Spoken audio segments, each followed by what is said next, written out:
Penguin Random House Australia Audio proudly presents The Scomo Diaries, written by Tosh Greenslade, illustrated by Andrew Weldon, narrated by Francis Greenslade.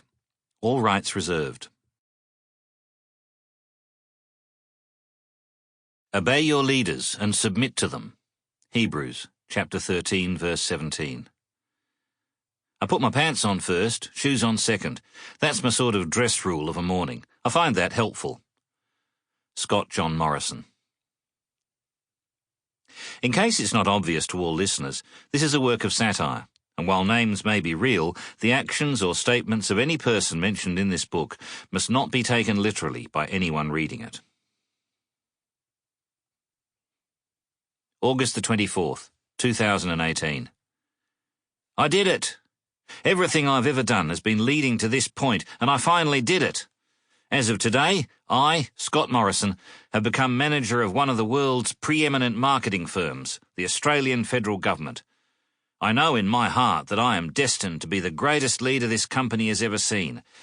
And so here I present to you, dear listener, my diary. May it inspire younger generations towards the greatness I am destined to achieve and act as a blueprint for future leaders long after I've moved into the private sector. Before we get to all that, though, I guess you need to know a bit about who I was before I became the boss. My humble beginnings. As far back as I can remember, I always wanted to be an ad man. It was a toss-up between that and being a priest, but I decided on the former because it offered greater variety in the things I got to sell. I had my first taste of the life as a child actor in my youth when I did a commercial for cough drops. There were a lot of great people on that film set, but the ones I looked up to most were the advertising executives. They drank whiskey, smoked cigarettes, and had houses in the Shire, Sydney's crown jewel. They commanded so much respect that people would literally stop talking when they approached and stand there staring, obviously paralysed with admiration.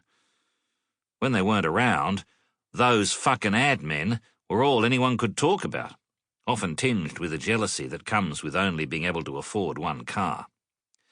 After I graduated university, I tried to track a few of them down, but the majority had died. The few who hadn't were said to be in rehab, but I didn't want to bother them. I heard through the grapevine a few years later that they had also died. I like to think their legacy was giving a little boy named Scott a dream that would lead to him, years later, also owning a house in the Shire. My acting career came to an early end when I auditioned for a part in a planned revival of Skippy the Bush Kangaroo. When I met the kangaroo playing Skippy, the animal... Sample complete. Ready to continue?